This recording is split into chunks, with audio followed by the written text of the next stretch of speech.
Assalamualaikum warahmatullahi wabarakatuh.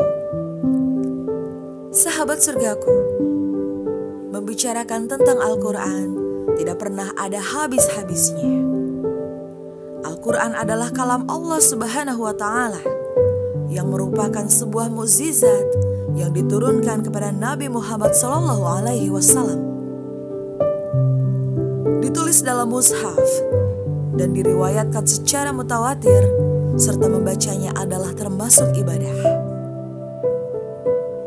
Berikut adalah 17 keutamaan membaca Al-Quran dalam Islam.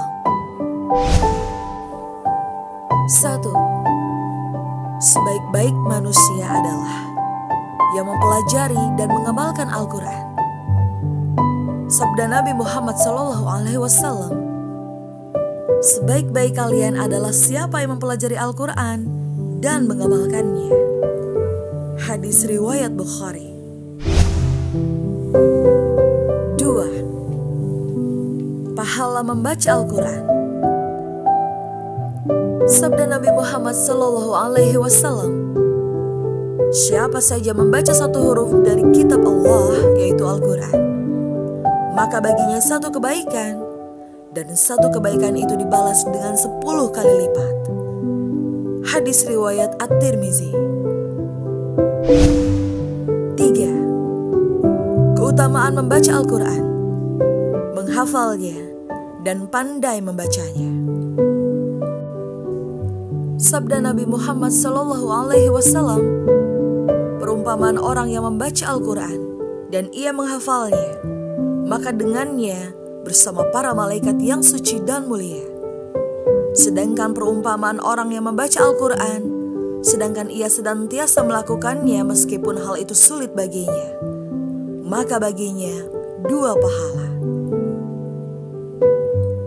Muttafaq alaih. 4. Pahala bagi orang yang anaknya mempelajari Al-Quran.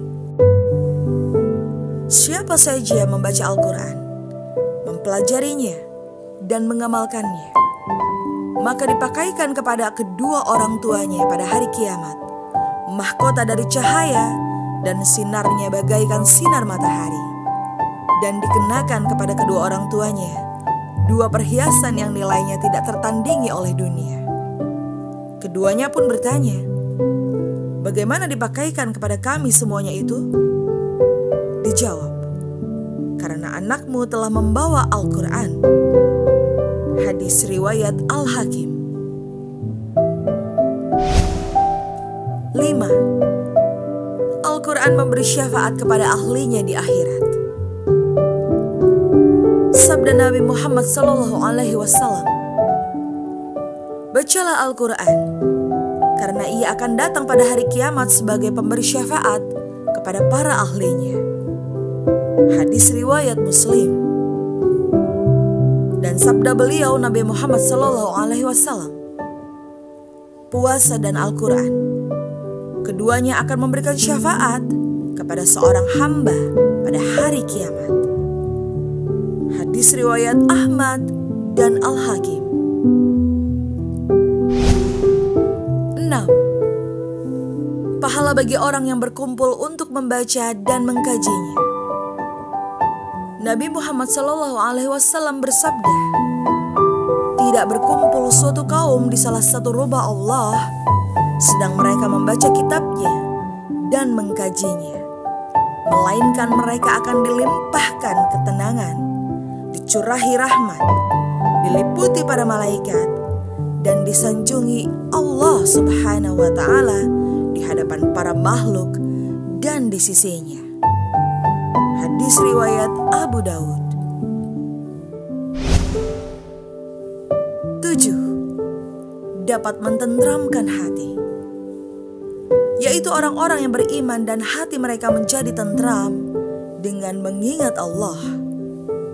Ingatlah, hanya dengan mengingat Allah, hati menjadi tentram. Quran Surat Ar-Ra'd ayat 28. 8. Dapat menyembuhkan penyakit. Hendaknya kamu menggunakan kedua obat-obat, yaitu madu dan Al-Quran. Hadis riwayat Ibnu Majah dan Ibnu Mas'ud. 9. Pembaca Al-Quran dikaruniakan hatinya dengan cahaya oleh Allah Subhanahu wa Ta'ala dan dipeliharanya dari kegelapan. Diriwayatkan dari Abu Hurairah radhiyallahu anhu yang maksudnya bahwa Rasulullah Shallallahu Alaihi Wasallam bersabda, siapa yang mendengar satu ayat daripada kitab Allah Ta'ala yaitu Al-Quran, ditulis baginya satu kebaikan yang berlipat ganda. Siapa yang membacanya pula, baginya cahaya di hari kiamat. 10. Pembaca Al-Quran memperoleh kemuliaan dan diberi rahmat kepada ibu bapanya. Nabi Muhammad SAW bersabda, maksudnya, siapa yang membaca Al-Quran dan beramal dengan isi kandungannya, dianugerahkan kedua ibu bapanya mahkota di hari kiamat. Cahayanya mahkota lebih baik dari cahaya matahari di rumah-rumah dunia. Kalaulah demikian itu, matahari berada di rumahmu, dipenuhi dengan sinarnya. Maka apa sangkaan kamu terhadap yang beramal dengan ini, yaitu Al-Quran? Hadis riwayat Abu Daud. 11. Pembaca Al-Quran memperoleh kedudukan yang tinggi dalam syurga. Bersabda Rasulullah Shallallahu Alaihi Wasallam yang maksudnya, dikatakan kepada pembaca Al-Quran, bacalah Al-Quran, naiklah pada darjat-darjat syurga, dan bacalah dengan tartil sebagaimana engkau membacanya dengan tartil di dunia. Sesungguhnya kedudukan derajatmu sampai kadar akhir ayat yang engkau baca. Hadis riwayat Ahmad.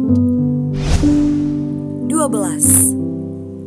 Membaca satu huruf Al-Quran akan memperoleh 10 kebaikan. Rasulullah Shallallahu Alaihi Wasallam bersabda, barang siapa yang membaca satu huruf kitab Allah, maka ia akan mendapatkan satu kebaikan dengan huruf itu. Dan satu kebaikan akan dilipat gandakan menjadi 10. Aku tidaklah mengatakan alif lam mim itu satu huruf, tetapi alif satu huruf, lam satu huruf, dan mim satu huruf. Hadis riwayat Tirmizi.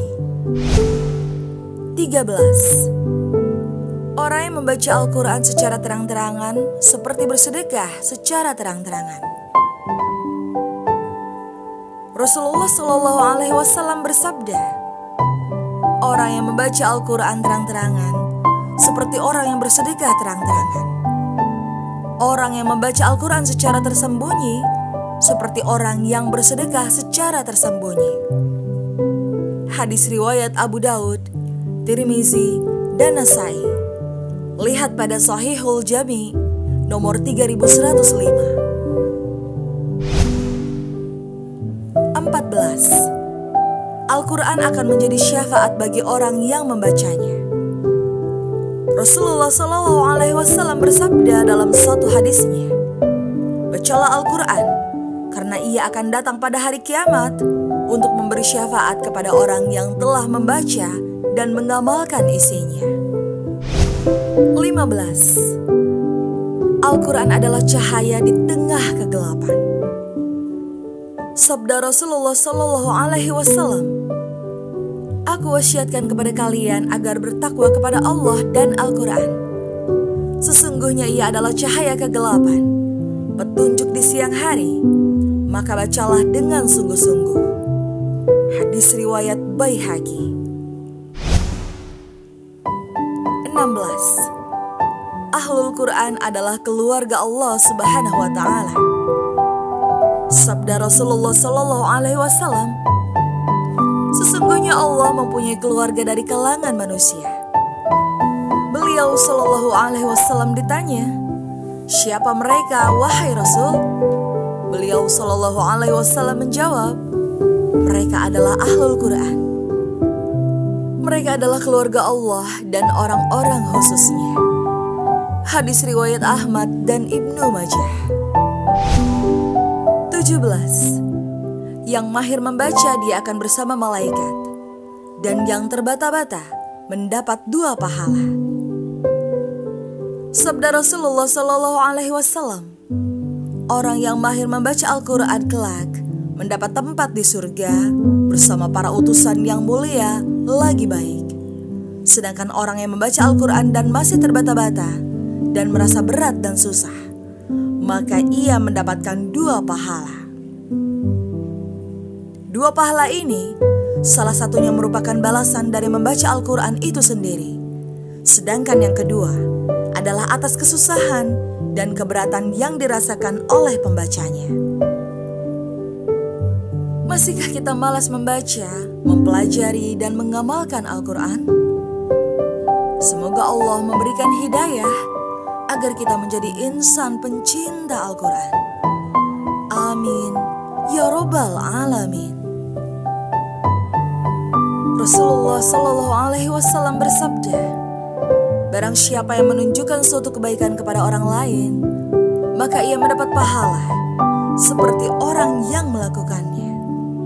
Hadis riwayat Muslim.